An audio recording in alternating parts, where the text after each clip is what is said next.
Well, hello there, listener, and welcome to this week's episode of the Better Than Fine podcast. I'm your host, Darlene Marshall, and you might already know this, but you are listening to a wellness podcast, and that probably means a combination of things. First, you either probably know me or my work, or somebody said, like, hey, you should go listen to this show, which is awesome, and I'm glad you're here. You're also probably either some kind of fitness or wellness lifestyle adjacent practitioner, or you're someone who's looking to do some work in and around yourself, which again, I'm really glad that you're here. It also means you probably have spent some time in wellness spaces. And while I'd like to believe that I have a diverse audience, I also feel like I should set a few stages for you in the conversation that I want to invite you into. Wellness has, for much of its existence as an industry, catered to a few specific demographics historically. The first is having money, right? You've got to have the expendable income to be able to afford whatever overpriced, fatty wellness thing is going on right now, to buy the gym membership and the special organic food and the special like beauty treatments and lotions and the trainer and the coach and right? Like there's a lot of investment financially. And so it starts there. The next demographic traditionally around the wellness space is being thin, right? Who wellness is traditionally for, and also the fitness space. How do we market it? Who shows up in those spaces? And in that messaging, and we've talked about this on the show before, there is some baked in fat shame and fat phobia that pushes either who wellness is for or what wellness is for. And obviously, if you listen to the show, you know I disagree big with that one. Also, mostly mainstream wellness has been a particular conception of what it is for to be female, and that it is for females, right? That's primarily the messaging of the wellness space. Is there's a certain kind of woman and you're trying to be that kind of woman, or you are that kind of woman, all of which limits the message of access of who it's for. We talked about ableism before on the show, and as somebody with a chronic illness that sometimes disables me, being in the fitness and wellness space has often created times that I have felt on the outside or like I had to project being able-bodied so that I would be accepted and respected as a practitioner. And another big demographic in the fitness and wellness space is being white. Who are our practitioners that are examples? Who are we selling it to and for? And if me taking these off is already making you kind of want to lean back and shut the episode off, I want to share some statistics with you. You know I love data. When I make a point, I try to back that point up. So the most recent data I could find in the space around this topic was a report by McKinsey in September of 2022. The $450 billion, billion with a B, U.S. wellness market. In this McKinsey report, 47 to 55% of Black consumers who were responded to this survey said that they needed more wellness products and services that specifically meet their needs, whereas it was 30% of white consumers in the same report. So about half in Black consumers, about a third of white consumers. But I do also think in these last few years of reflection and messaging that things are shifting. So in that same report, reported that 60% of Black consumers responding prioritize their wellness more than they did last year. The invitation is being put out there. But it's not only about wellness products. If you listened to the episode with Tasha Edwards, you heard me owning that I had never thought about it before I had met Tasha, that she was the only Black Pilates instructor I had ever met in over 10 years in the fitness space. And for many people, when you don't see someone in a space, you think that that space is not for you. The wellness industry was for white women, but it is changing, and I love that for us.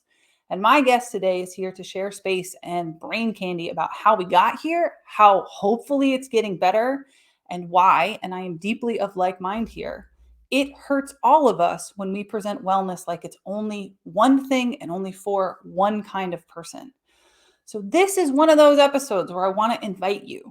It is not a calling out. It is a calling in. Not only for you, our listener, but for me too. I love Dalia's work because Dalia has opened my eyes too and made me a better practitioner. I think we can all be better. That is kind of what Better Than Fine is all about. It's even baked in the title. So even if some of what Dalia is here to share with us feels left field to you, suspend those preconceptions. Lean in to an expert practitioner's experienced wisdom.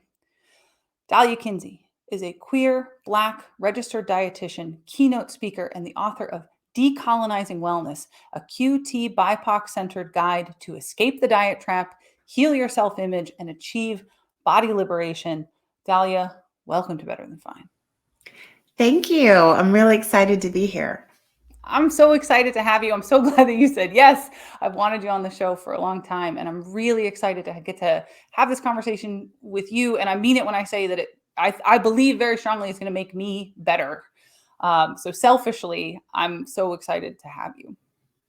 Well, that's the beauty of having a podcast, right? You get to have on hosts that can help you focus on the areas where you want to grow. I have a podcast as well, and that is totally what I use it for. Yeah, plug your podcast. The fact that we're even having this conversation is a sign that there is progress. So I think that you're right. Things are changing. Yeah, it's beautiful. It's beautiful. And I believe partly because of you. So let's dive into that conversation. You know, in your book, you share your experience as a queer, Black, non-binary person who is studying nutrition. I think that story that you share in your book really sets the stage of what it is I want to talk about and I want to share with the listeners. Could you talk a bit about that journey and that tension between your identities and your education? When I originally decided to study dietetics, I had some very inaccurate ideas about what studying nutrition in the United States would be like. I grew up with a grandparent that was really into using food as medicine and loved moving her body for the sake of moving her body. So I really grew up thinking that if I was in a nutrition program, any kind of wellness centered program, that would have some kind of influence. I really didn't understand that allopathic medicine or Western medicine typically is more about dealing with symptoms and isolation, and that nutrition, a lot of times, it is really the same way. Medical nutrition therapy kind of focuses on one problem at a time, not so much prevention, not in a deep way. Like what everybody knows about healthy eating was essentially as deep as we went in the program. What I also didn't expect was that it would be so fat phobic. And at the time, I was really young and, in my opinion, really thin, not thin by really Eurocentric standards. I was at that size where, and I've shared this with a lot of Black Americans have had the same experience. You're told at home that you're too thin. And then when you go out into the world and you're around all your white American peers, everybody thinks you're too big. So that body policing is terrible on both fronts because it's not like you have direct tight control over your body size. So basically no one needs to be commenting on or policing other people's bodies. But that was one disconnect with body image that I already had dealt with just in public school in general. But in the program, it was on another level. And you mentioned that you live with chronic illness. I was going through the worst part of my Graves' disease experience in undergrad, but I hadn't been diagnosed. I was fighting to get diagnosed. And by fighting, I mean just going to like a million doctor's appointments. But autoimmune disease can be elusive when you're trying to get it diagnosed. But also, if you're a femme presenting person, people like to ignore what women or anybody who looks like a woman to them has to say. So it tends to take us longer to get diagnosed with literally everything or anything. So I had that experience going on. And then the stress of in almost every single class that dealt with public health and outcomes for specific groups of people, there was always this assumption that there was no one Black in the room. So people would talk about Black people like I wasn't there. And when I had insights or input that I wanted to share about Black American culture as somebody who is a whole lot closer to it than my peers were, they didn't want to hear it. Like they dismissed everything I had to say. There were only 3 people of color in the core of the program. So at the start of the program, you're in there with everybody else. This school is known for being diverse, or at least that's a big part of their marketing. So when I got in, I thought, oh, everybody's going to be there. It's going to have all these international vibes. It's going to be great. And the first couple of years it was. And then the first day in the dietetic program, I really felt like all the air had been sucked out the room. I entered the room and all I saw was a sea of thin, white, middle-class femme faces. They didn't even let any poor-looking girls in. It was just like, I just thought, oh my goodness, where am I? What happened? Can Where I did speak to everybody the go? poor looking thing for a second? Because some of the experiences that you're sharing are experiences that I had as someone who grew up rural poor, though obviously, Caucasian. My grandparents used to say all the time as a kid, like, you come from a long line of big, beautiful women. And then I would go to school and be called fat because I'm a big woman. And at grad school, I was like passing for affluence. It was a very strange experience. I had not ever been in a situation before where I was assumed to be wealthy. And it was very uncomfortable for me as a middle-aged white woman in the room, where people are talking about certain experiences, but they're not talking about them with the people of color in the room for the most part. And to realize, oh, you think I'm more like you than like them. That's very interesting. Like capital I interesting. So for you to share the assumption, right, of I'm not like them in lots of identities, but for me it was the flip side of like identity and how uncomfortable it made me. I don't know if you have anything you want to speak to that at all, but I do think that there's an assumption in wellness spaces that if you present enough like, then you are the like of all of the other things in that collection. And I think part of, what I want to talk about with you is how we dismantle some of this. And I think part of it is the assumption of like identity. Okay, you've got 2 of the boxes checked. It must be the other 4 or whatever, right? The ableism thing's a big one for me, obviously. Right. Do you have any thoughts on that you want to unpack? I think a lot of people, because they've internalized shame about anything that makes you different or other, and being from a lower income household, even as a white person, a cisgender person, a straight person, that's definitely an other in the United States, even though we talk about upward mobility and most of the planet thinks like this is a place where classism doesn't exist. True, you can change social classes here. In some places, it's near impossible to do. Right, sometimes. But the classism, it is strong here. Even the fact that we all know some of these visual markers of being lower income, and especially with people with straight hair. So since white folks are making up the majority of the US population, I feel like the class markers for how you do your hair, if you have straight hair, it's so easy for people to spot. If you can't afford to constantly be getting those split ends trimmed, everybody clocks that you aren't living in the lap of luxury and don't think you're going to get your hair highlighted and then not keep up with it. Then you're letting everybody know you're financial business. You see what I'm on about. It really was. There was definitely stigma with that too, because when they would present studies in class about, essentially what I was hearing was people living in poverty have these challenges to overcome to access wellness.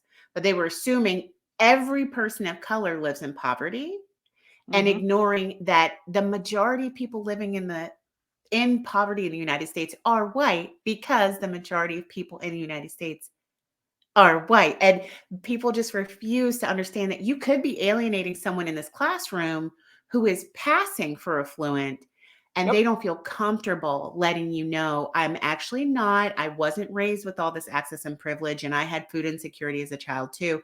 Why would you out yourself as different if that feels so deeply uncomfortable? I mean, most people, we're all such social creatures. Social isolation feels like it's life-threatening. Yeah. So usually if you have an option to not risk being ostracized, you're going to take it. And for a lot of people, it takes years for you to get to the point that you are more committed to being true to yourself than you are to trying to fit in. And it's sad because only when you get to that point can you actually find the places where you do fit in, Yeah. is when you start showing up fully as yourself. Because there are so many people who relate to that experience of not having access to a lot of financial resources. It's hardly even showcased in our entertainment. I will never forget someone, this was in 2020 when we were all so desperate for company. We were probably all talking to people we didn't need to be talking to. But this woman said to me, I had said something positive about how I found it nourishing as a child to see shows like Roseanne, never mind what Roseanne ended up doing later on in life. But at the time, it was revolutionary to see a lower income working class family of any color featured, put out in front of us like, these people are interesting. Their lives are worth worrying about. We don't need to make them invisible. They're not, people to stigmatize. And she said, well, why in the world would you want to why would you want to watch a bunch of poor people? I'm like, wow, you just spoke straight from your heart. But because all people are valid, and I find a variety of lived experiences interesting, fascinating, and helpful, because there's more than one way to be a human being. I don't want to just hear one group of people's story. And it's not only one identity that any of us can relate to, right? Um, I just had an amazing conversation with a good friend of mine a few days ago where he was sharing how much he loved watching Dawson's Creek growing up, even though he's a black man. And when he went to school and was like, "This is a great show. Don't you want to watch the show with me?" All his friends made fun of him because why was he watching a white show? When really for him, it was just a story that he liked. So you're listening to the Better Than Fine podcast. I'm your host, Darlene Marshall. My guest is Dalia Kinsey, and we are sharing about Dalia's book, Decolonizing Wellness, some of the themes around it. And right now we're on this deep dive around the way that identity and, clinging to projected identities is often the ways that we become socially acceptable in a group. And what is resonating for me, Dalia, is this idea that if wellness is projected as only for a certain group of people, yet the tools and resources of the wellness space are really something that everyone can benefit as long as we're out here pushing one cluster of identities. And it's funny for me because I intentionally left out sexual identity in that tick list because I do think it's one of the places where we kind of get away with it, right? Right. But you even just identified, like, I'm straight passing. I don't identify as straight, but I'm straight passing. So everybody assumes another middle-aged white woman in the wellness space. So it's just very interesting the way that we build these clusters. And you as a practitioner, I so admire how you pushed through this discomfort that you're sharing. And so can you peel the onion back another layer for us? So you're in this space, they're saying all kinds of stupid stuff. How do you go from there to where you are now, which I realize is a big journey for you to unpack in just a few minutes?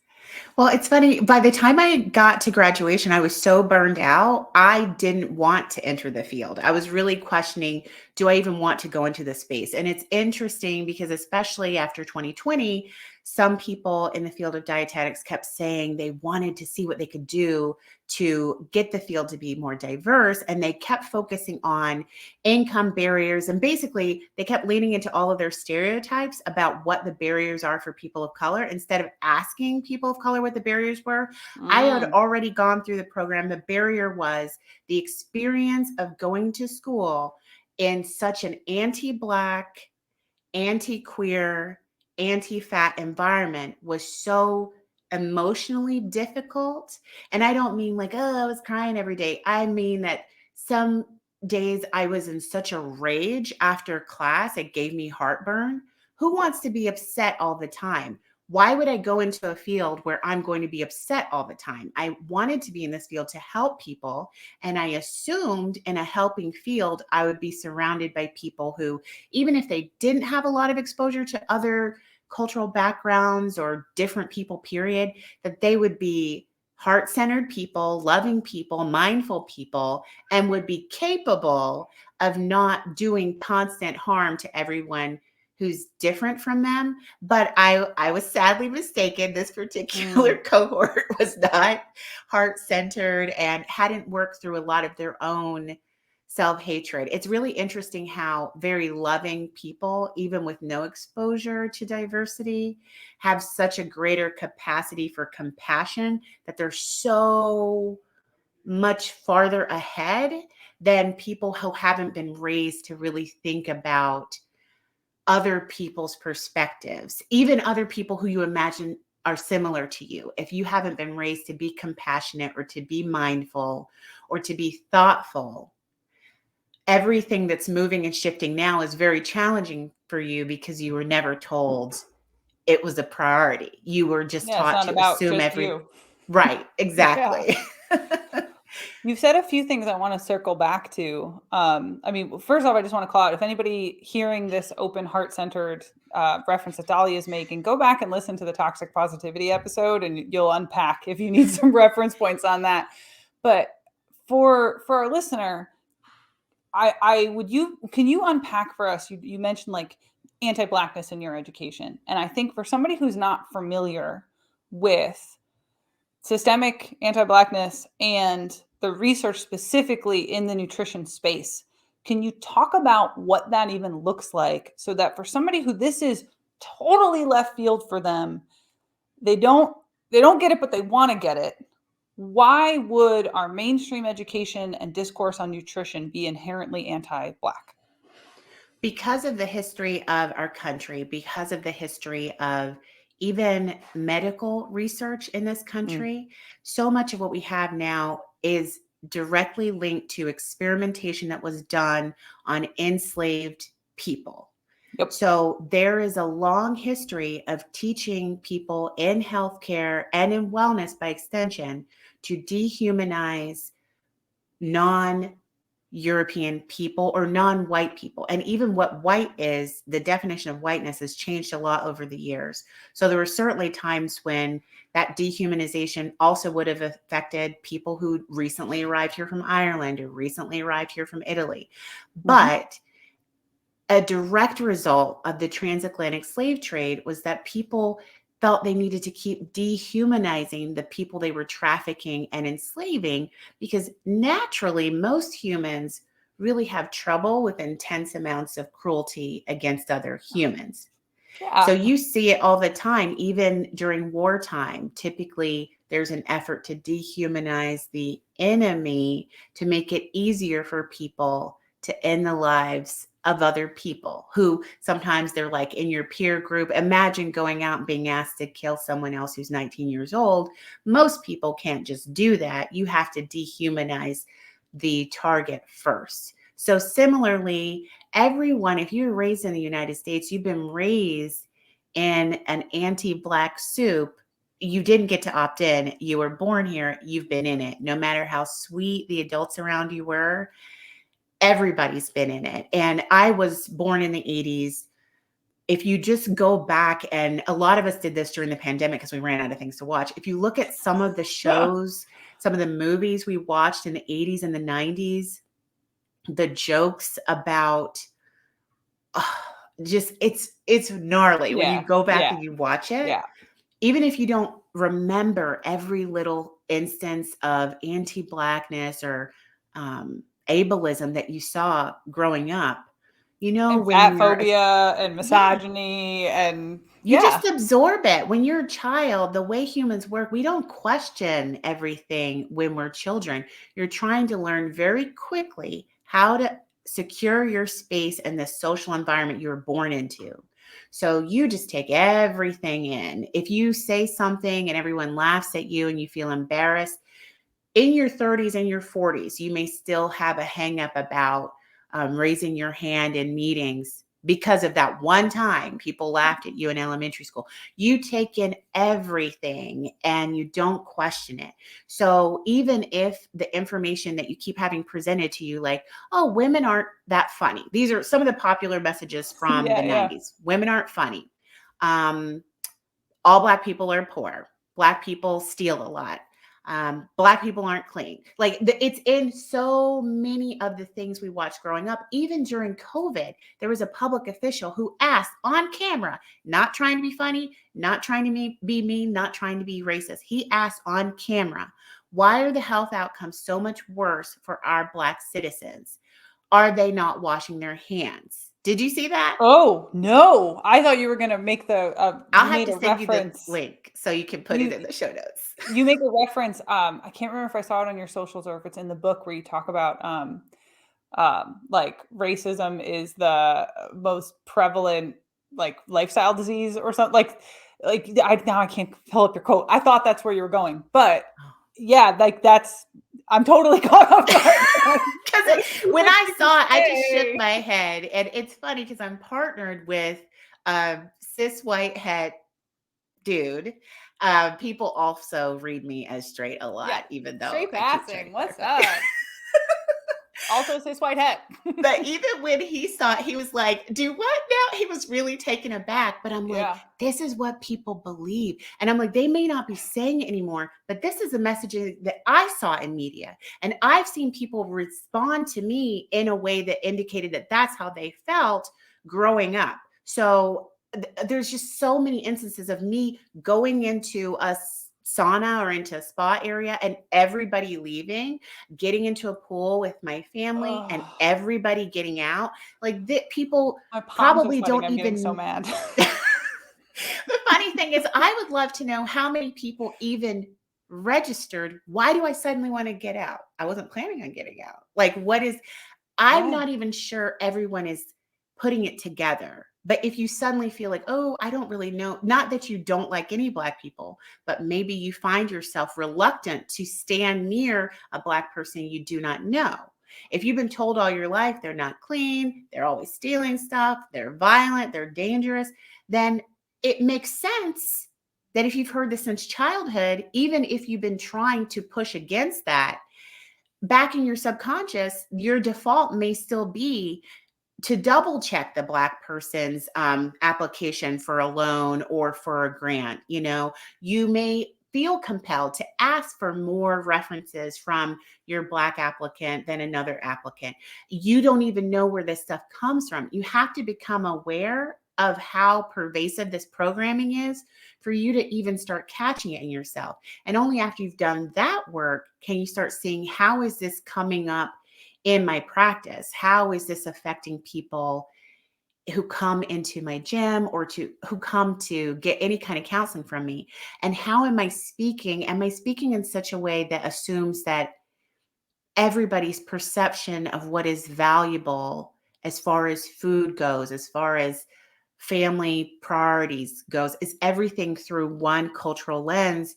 Or do I phrase my content in such a way that anybody can apply it to themselves? Do I leave enough room for people to bring in what is important to them as an individual? Or am I so convinced that my culture is the best one, which it's not weird to think that your culture is the best one if you're American, because that's literally what we're Yeah, told that's what we push. constantly. Yeah. Constantly. If you go abroad, you'll notice that nobody else puts up their flags everywhere like we do. Nobody else, like across the board, has that same level of nationalism and we're number one, we're the best. And when you think, well, what is American? Who are we constantly being told who's the best, who's number one? When I travel abroad, people all the time don't believe me when I say I'm from the US because of how white the media is, especially if they're getting older movies. Like if you're in certain parts of Asia, you're probably not getting 2023 movies. You really don't know that there's a large Black population or a large non-white population because that's not who's typically showcased. And if all you see are people who seem to be extras, who are not central to the plot, who are throwaway characters, who die in the first 5 minutes of the horror movie, then you think these are probably people who immigrated to America. You don't understand these are people who are born and raised there and have no other place to call home. I've even met people who literally moved to the Atlanta area from Africa that said they were shocked when they got to the Atlanta airport. They were so surprised by the actual demographics in Atlanta. Yeah. And there's so many other layers that come along with what you're describing is how we internalize bias, right? And I want to peel, and again, the next peel of this onion. But first, you're listening to the Better Than Fine podcast. I'm your host, Darlene Marshall. My guest is Dalia Kinsey, and we are talking about decolonizing wellness. All of this identity conversation and bias in the wellness space. I want to read a quote from the book. It's a quick snippet, but it's one that really stuck out and resonated with me. Quote, "It's impossible to promote change in anyone you hold in low esteem," end quote. We've talked about fat phobia on the show. We've talked about internalized bias on the show before, but even you brought up as a practitioner, if we haven't mapped our biases and our cultural awareness, not only our own culture, but the value in others, that our education system for practitioners, right? The certifications, your degree, it's baked in there too. Oftentimes it's even baked into the research. And so there's all these layers to it. And as you were talking about prioritizing white cultural identity in America, I couldn't help but think of, I'm working with a Puerto Rican family, and I have for a few years. And there's one member of the family who has really internalized this message that rice is bad for her. And as a Puerto Rican family, that's part of their cultural food staples, right? Is rice. And I couldn't help but think, as you were talking about whiteness in the wellness space and your experience, like one of the hangovers that we have is that traditional foods get marginalized as bad. I have an Italian husband. Pasta is bad, soft quote, right? And so I guess where I'm leading with this is, of our audience, the likelihood, just statistically, white, cis, and or straight, able-bodied, thin, when we are practitioners who are holding space for people who have identities that we are not identified with, and it's very likely we might not even be aware of our own biases in our practices unless you've done a lot of digging. And even then, right, we can't know what we don't know. And I'd love to hear your guidance for those of us who want to get it right. How do we get more right? Yeah. Knowing that it's not a perfect practice for any of us. Exactly. I think that's important to emphasize, is that there's no way anything that involves two humans is going to be like easy peasy, smooth sailing all the time. That's just not how it works. But setting up an environment where it's safe for people to point things out, trying to bring more people into the decision-making process. So even if you're at a small facility, do you have any diversity on your team? Like people of different ages, people from different parts of the country, people hopefully also from different ethnic backgrounds. It can be surprising sometimes how much a difference that even makes in what people will spot. So if you are working on maybe imaging or something for the website, have more than one person look at it and say what they think is missing, or if they see themselves reflected back in the materials. Have comment boxes available, but also with that, you have to do a practice where you feel safe receiving input or feedback, because you could also feel triggered if you're, especially since, like you said, so much of this field, it's a lot of people who are socialized female. And that's not the easiest road either. So you may be so up to here with constantly being told you're not doing enough, you're not enough, that maybe you're easily triggered by anything that feels like a criticism when you're doing the literal best that you can. But just understanding that when people give you an invitation to see something that maybe you miss, it doesn't mean you're wrong. It doesn't mean you're bad. And it's part of it. It's just part of it. Like the more you interact with other people, the more you learn. And I know for myself, I do an exercise in a lot of my presentations. It's basically a marginalized identity inventory. And sometimes I do it in relation to body image, like what are your identities and which ones are linked to you feeling empowered and secure, and which ones have been linked to you feeling like you have to strive or you have to prove something. Most people socialized female are going to mark being a woman or being femme presenting as something that's linked to them feeling like they always have to prove something. It's not just enough, but there's always something that you leave out, and that tells you right there, you're probably experiencing a lot of power in that area. So one that multiple people had to point it out to me, that I kept leaving age off of the slide because I'm middle-aged now, but just like barely middle-aged, and I'm not really getting the heat that people get as they get older, like into senior citizen status. But anyone who is a senior would never forget that ageism is a real and present issue in their lives. But I don't get like distraught when people are like, you're being ageist again. I just realize, oh yeah, I keep forgetting that because I have so much privilege in that area. It's off of my radar. And the ableism as well. I experienced periods of being disabled, but by and large, I'm not getting any major heat for being disabled, and I don't usually need any mobility devices. So that's another area where I'm likely to miss things. So I need other people to point these things out to me. And over time, I've gotten better, but I'm never going to be at the level of somebody who has that lived experience and is an advocate for people with disabilities. And just knowing that you're never going to know everything, and you don't have to be valid and enough, and you don't have to be capable of creating a welcoming space, but you have to be capable of receiving negative feedback. And I think communicating to people what your intentions are can be very helpful. So if you have a statement on your website about your dedication to inclusion, or if you tell people in the first visit that, you recognize that you maybe have privilege in certain areas, but you really, really want for everyone to get the most out of working with you, making it safe and continuing that invitation. Because for so many people, I know I have been really beaten up verbally for giving people any kind of feedback, no matter how I put it, no matter how much I've tried to pull punches.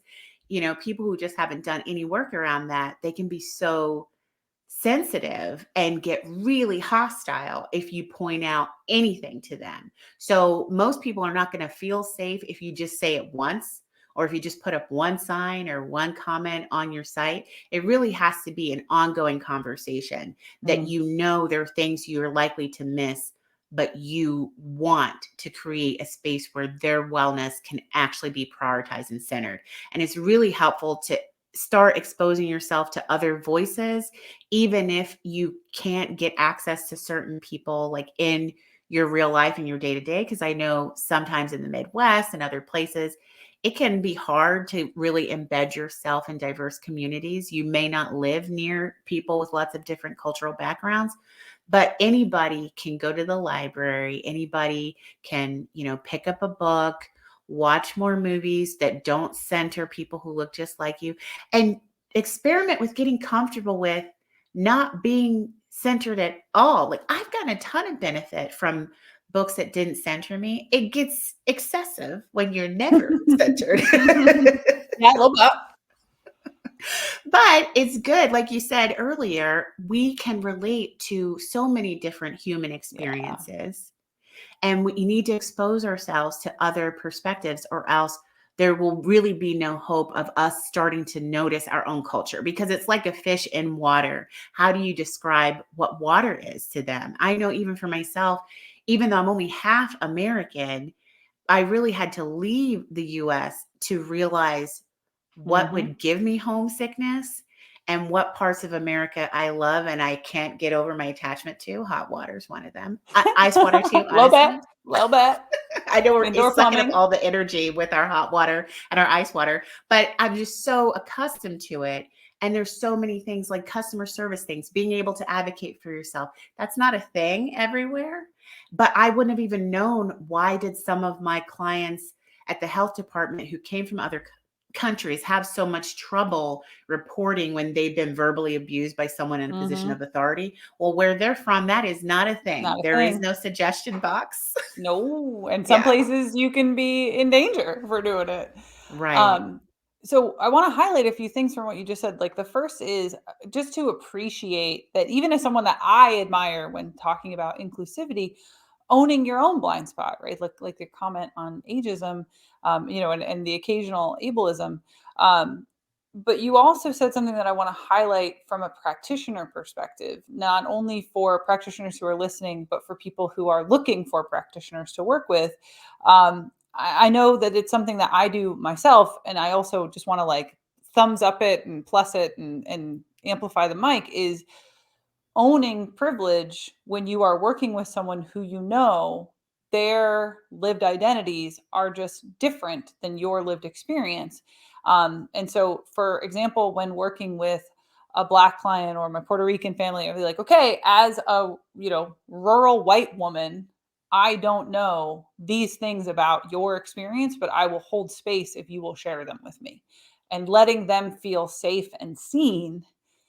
And hey, I'm going to need your help in understanding the parts that I will definitely Mm. miss for these reasons. And I know I will miss them. And so, just as a practitioner, sharing that with a potential client or a current client isn't disempowering.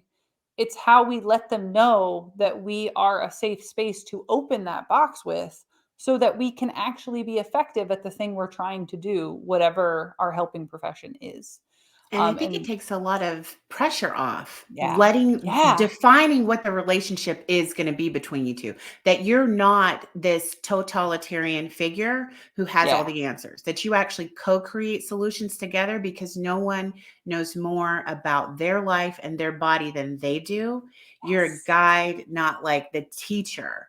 And I think that really, really, really helps put less pressure on you, but also make it clear that you're not getting less of a service if this person doesn't know all the things about you, because how could they? They literally don't know you as an individual.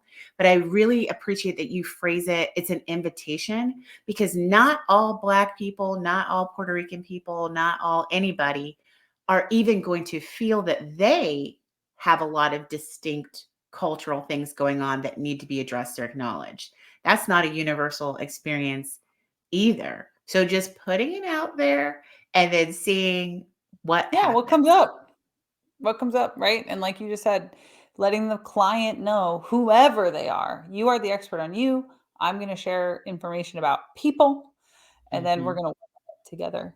Um, Dahlia, it's about that time. So I just want to thank you so much for coming on with us and sharing your stories and your wisdom. It's a journey for all of us to be more better, and I'm grateful to share some space with you. Thank you so much. Is there anything that you want to plug? Name your podcast. Share your Yes, podcast and tell us where they I can find you. Body Liberation for All. You'll find it the same place you listen to this show. It's on all major podcast players. And I really recommend picking up the book to see what does it look like when someone is speaking directly to Black Mm, people, Indigenous people, people of color, and when someone's speaking directly to trans people, LGBTQIA plus people, because that's been the most interesting feedback from so many folks who said, I didn't even know that I'd never seen that before. yeah. Just seeing like, oh, really almost everything you read is directed at white people. You may not even notice. So White, straight, thin, cis people, able-bodied, right? not Femme poor. people, able-bodied. Yep, thank you. I missed my own.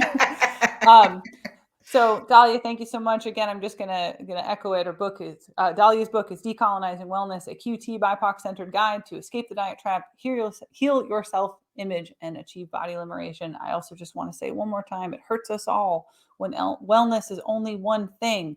Even if you're the person centered in that Venn diagram, it hurts you because it puts you in a box that you're now expected from those projected identities to step into. And as somebody who was very uncomfortable trying to be shoehorned in that box and really literally couldn't fit in it, it opens it up for all of us. So if from this conversation you also feel inspired that you would like to maybe become a wellness practitioner, well, I've got a little something for you. NASM, the National Academy of Sports Medicine, the producer of this show right here, has a wellness coaching certification that's been built by experts in sleep, stress, coaching, neuroscience, movement, positive psychology. I was one of those experts. It was really cool. I'm super proud of it. Well, that certification has a discount right now on NASM's website. I believe it's 50% off, just saying. Well, listeners to this show get an additional $600 off. Woo! With the code Marshall, CWC, MARSHALLCWC. So you go to NASM.org, you click wellness at the top, you use that code MARSHALLCWC for an additional $600 off, whatever the current price is. Also, I would love to hear your feedback on this show. Did you love our conversation? Did you hate our conversation? Are you feeling super triggered and you want to tell me all about it? Well, you could find me on the interwebs. I'm Instagram, Darlene.coach. You can find me easy on LinkedIn. My email is info@darlene.coach. My Substack is coachdar.substack.com. And if you're a fan of the show, I hope you've already subscribed. I hope you've written us a review. I've hoped that you share and tag us so that we can continue to pass along, because shows grow when you love them so much that you tell other people about it. Thank you so much. Be well, and we'll see you next week.